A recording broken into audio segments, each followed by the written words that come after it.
semuanya. Assalamualaikum warahmatullahi wabarakatuh. Waalaikumsalam warahmatullahi wabarakatuh. Good morning everyone. Morning. How are you today? Right. Before we start our lesson, I would like to check your attendance first. Sebelum kita mulai kelas, Bapak pertama-tama mengecek kehadiran kalian dulu ya. Abdul Rahman ada? Bapak.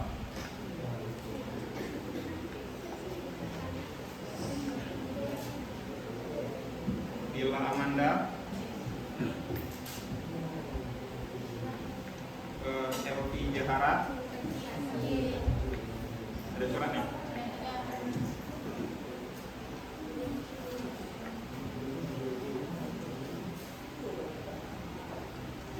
Fitri Nur Ansari. Yang terakhir Isyana.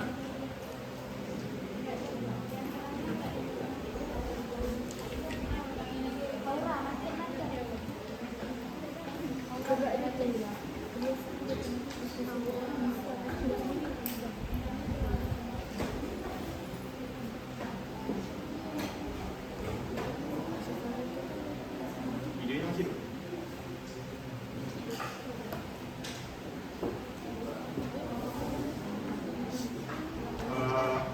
Oke semuanya, sebelum belajar coba kita baca doa dulu.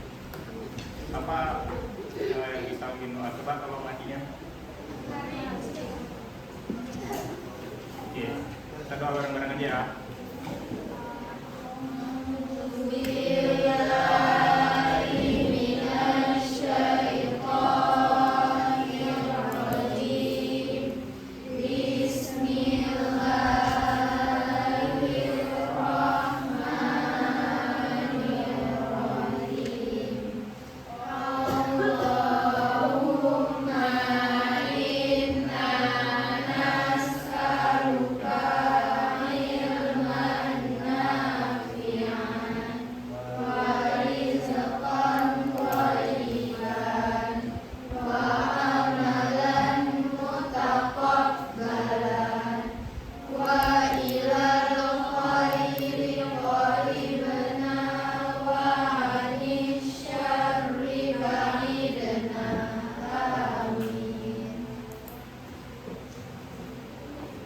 Okay, thank you everyone.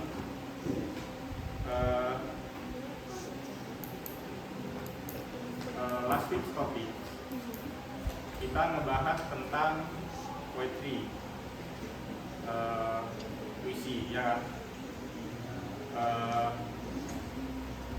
This week, minggu ini we move to another topic. Minggu ini kita masuk ke topik lainnya, topik baru. The topic is discussion text. Does anyone here knows about what discussion text is? Di sini ada yang tahu nggak apa itu text discussion?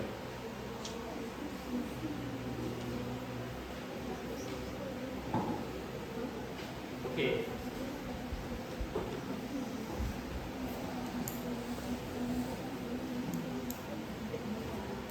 In this session, there are 4 parts. Ada 4 bagian. Yang pertama, kita membahas definisinya. Kedua, social function. Ketiga, structure. Keempat, language features. Oh ya, yang terakhir kita membahas tentang contoh dari text discussion itu sendiri.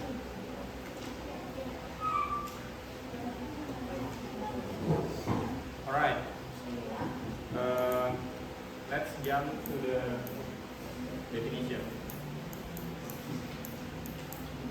Can you read this explanation?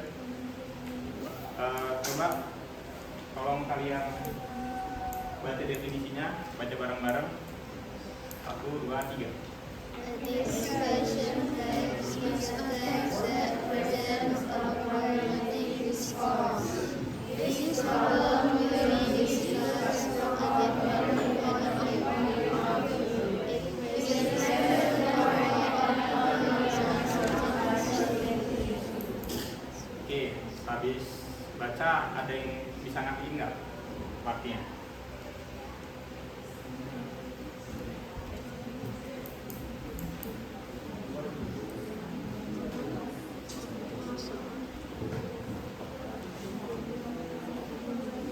Oke, artinya teks diskusi adalah teks yang mempresentasikan pembahasan yang problematik. Problem di sini dibahas dari sudut pandang yang berbeda. Sudut pandangnya itu bisa pro, bisa kontra terhadap isu tertentu. Nah, jadi dari definisi ini bisa disimpulin kalau text discussion itu ada dua bagian. Bagian pertama pro, bagian kedua kontra.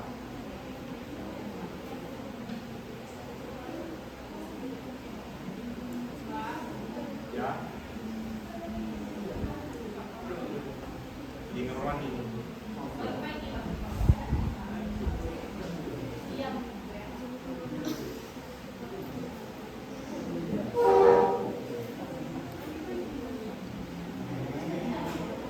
Alright, the next one is social function.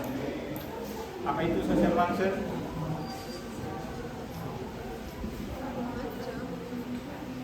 Social function itu fungsinya, tujuan dari teks itu bisa digunakan untuk apa? Gitu.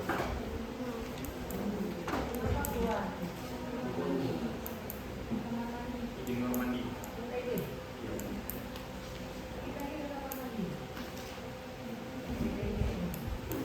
Oke, coba baca lagi social function-nya. 1, 2, 3.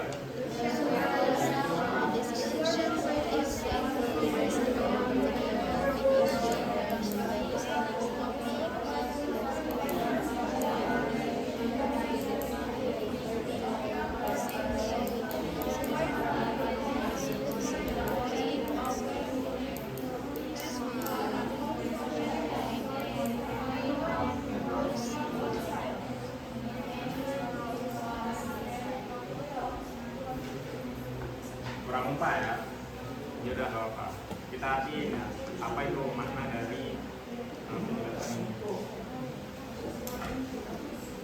Tujuan dari teks diskusi untuk menginformasikan pembaca tentang topik, isu, atau pertanyaan yang mempresentasikan atau menyajikan perspektif yang berbeda, opini yang berbeda, atau argumen yang berbeda.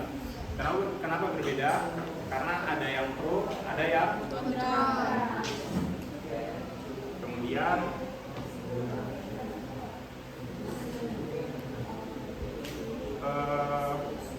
poin yang dimaksudkan itu bisa atau bisa bersumber dari mana dia argumennya.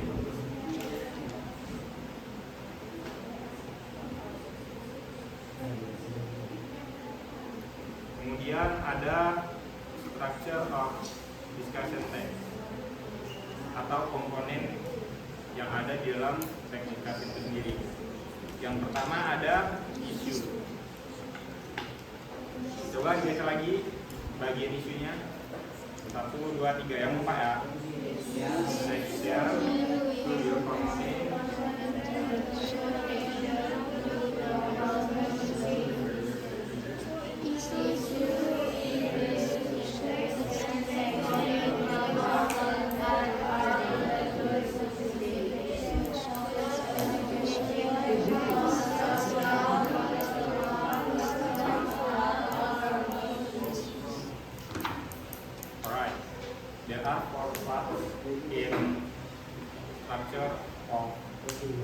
discussion text. Ada 4 bagian dalam struktur teks diskusi.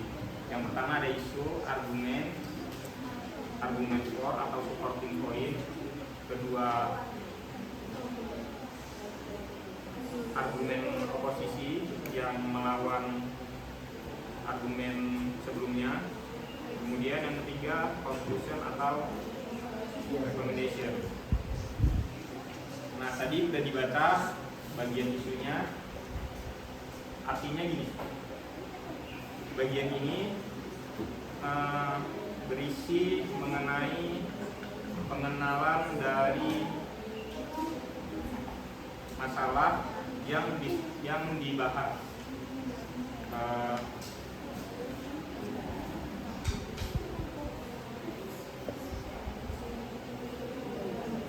Kemudian masalah dalam teks diskusi ini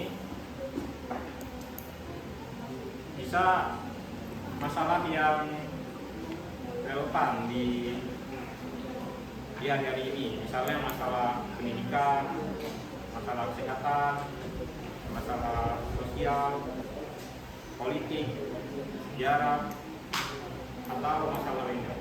Jadi bisa masalah apa aja kita pilih. Kemudian struktur yang kedua, argumen core atau supporting point. Bagian ini tuh bagian yang menjelaskan sisi positif dari teks diskusi. Coba baca bagian argumennya, argumen core-nya. 1, 2, 3, cepat lagi. In this section, there are positive and the arguments present in the form of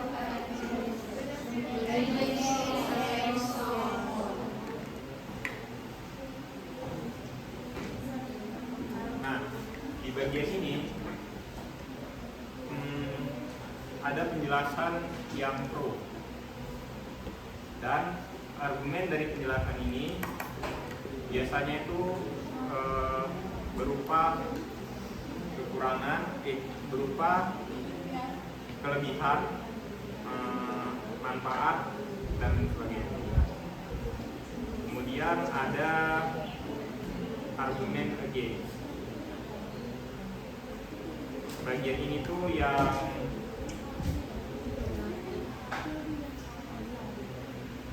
yang melawan argumen dari bagian sebelumnya. Coba dibaca dulu bagian ininya. 1, 2, 3.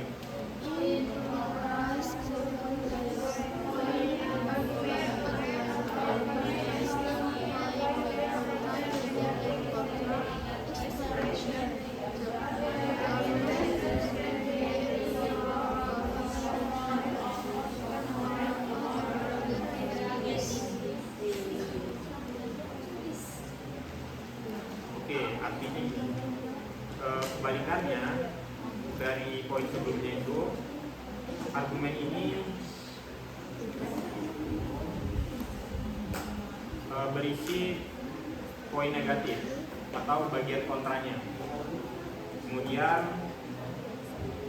argumen ini mempresentasikan berupa kekurangan atau hal negatif dari topik tersebut. Kemudian yang terakhir, struktur yang terakhir ada conclusion atau recommendation. Nah, coba dibaca lagi bagian conclusionnya.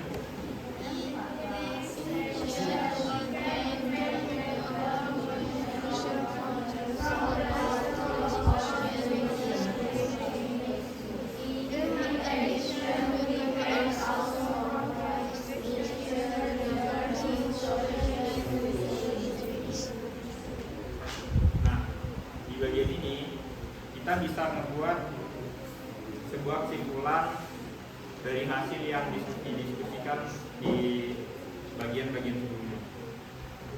Dan di bagian ini juga kita bisa menambahkan saran terhadap solusi dari ada satu bagian lagi yang namanya language features. Apa itu language features? Ya, gaya kebahasaan. Di sini ada 5 language features.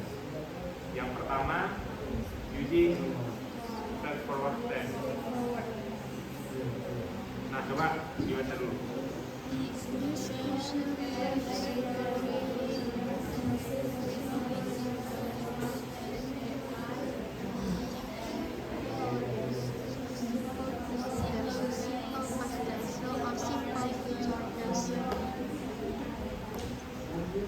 Oke. Dikit ya yang baca, cuma nggak apa. Coba kita artiin dulu. Discussion text generally use tense with simple sentence patterns atau straightforward tense such as simple present tense, simple past tense, or simple future tense. Artinya teks diskusi umumnya menggunakan pola kalimat yang sederhana. Berbicara soal kalimat sederhana, ada tiga tensi terkait. Yang pertama, simple present tense, kalimat sederhana. Kemudian simple past tense, dan yang terakhir simple future tense. Kemudian language feature yang kedua, using general noun. Coba kita baca bareng-bareng bagian yang kedua ini. 1, 2, 3. General noun, noun, is noun that describes the name of people, yes, or places in general. Discussion text.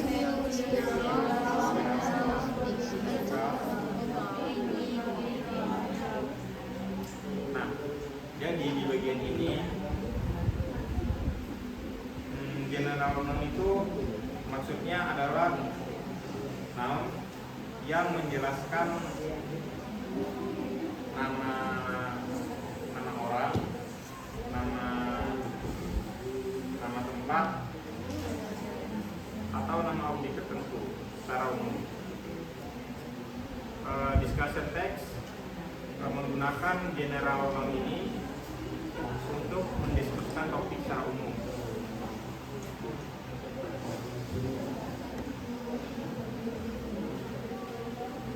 Oke, yang ketiga ada using thinking verb. Apa itu using thinking verb? Kalau sebelumnya mungkin kalau udah pernah belajar teks prosedur, language feature-nya ada action verb. Nah, thinking verb ini kebalikan dari action verb. Action verb itu apa? Verb yang action, misalnya bring, membawa, menulis, write. Nah, kalau thinking verb ini kebalikannya, verb yang nggak ada sama sekali ke actionnya. Contohnya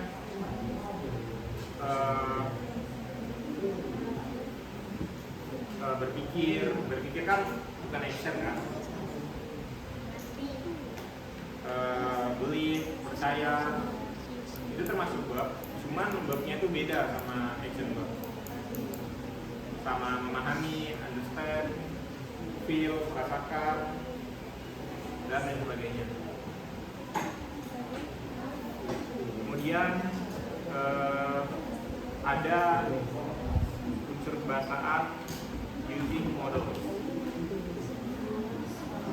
Ada yang tahu nggak apa itu modal? Modal itu kata kerja bantu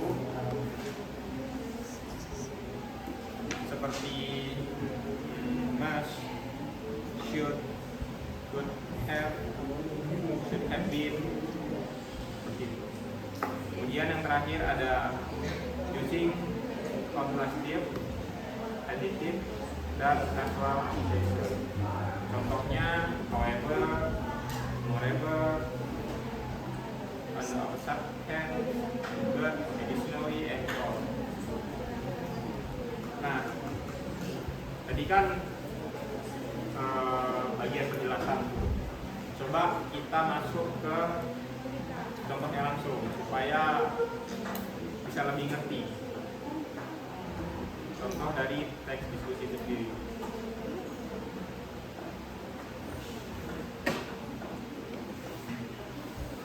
Nampak nggak yang belakang? Bisa dibaca tulisannya. Coba kita baca bareng-bareng ya.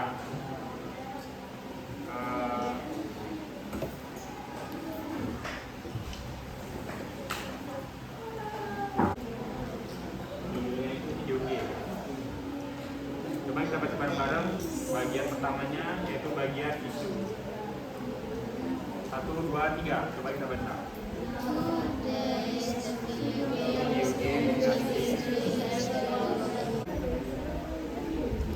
Oke, kita ini ya. Hari-hari ini industri video game berkembang sangat pesat. Kebosanan anak-anak. Kemudian video game juga bisa merefresh kembali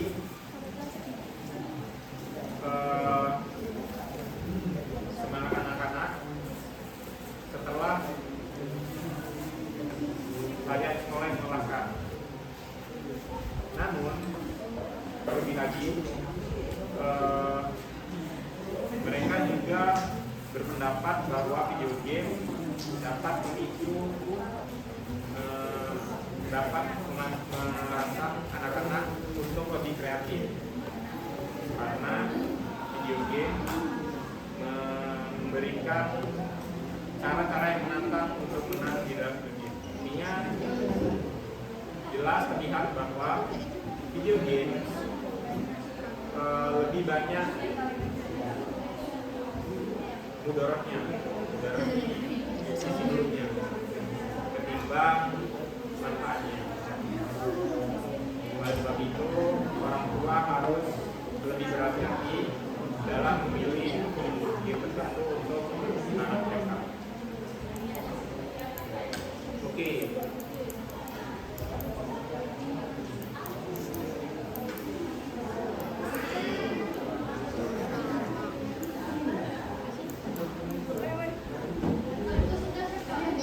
Bahasanya sesi bahasanya udah siap ya. To get testing our understanding. Bapak punya exercise. Untuk itu coba buat kelompok dulu. One group consists 4 to 5 students. Untuk pembahasan tadi mungkin kalau misalnya kurang jelas nanti bakal dijelasin lagi atau di pertemuan selanjutnya sama Miss Maulina ya.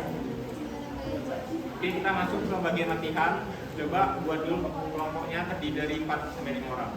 Kelompok yang lalu aja. Kelompok di pertemuan lalu. Masih ingat kan orang-orangnya? Nggak ingat.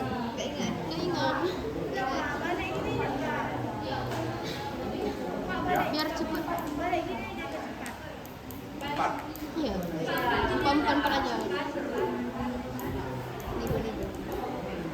Satu kelompok itu 4 orang atau 5 orang.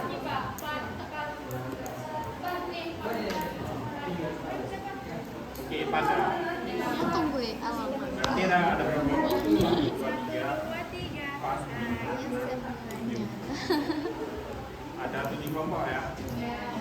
Nah yaudah, coba langsung buat kelompoknya.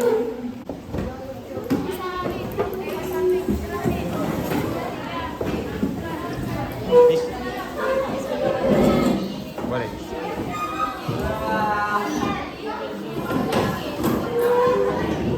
Mungkin nanti lusa bisa Miss jelasin baliknya di gitu. Kalau misalnya. Ya, Miss.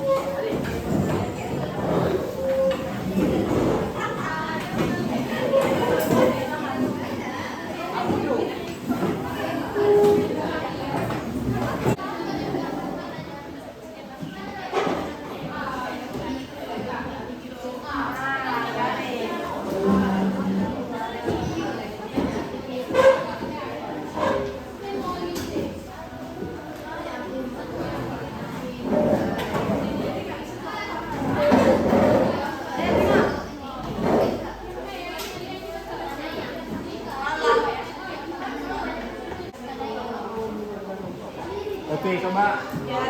Ikuti Bapak dulu mengenai referensi. Itu ada beberapa paragraf yang tidak berurutan. Artinya itu teksnya masih asal. Kalian mengurutkan paragraf-paragraf tersebut supaya jadi teks yang benar. Tadi kan strukturnya ada 4 tuh. Apa tadi? Isu. Yang pertama isu. Yang kedua bagian talking point atau bagian pro. Yang ketiga bagian kontranya. Yang terakhir conclusion. Nah, itu kalian pilih nanti bagian isunya yang mana, bagian pro-nya yang mana, bagian kontranya yang mana, dan conclusion-nya yang mana. Jadi bagian pro atau talking point, bagian kontranya, terakhir conclusion. Nah, coba nanti ditulis ya di buku masing-masing, nanti dikumpul ke Bapak. Di buku masing-masing.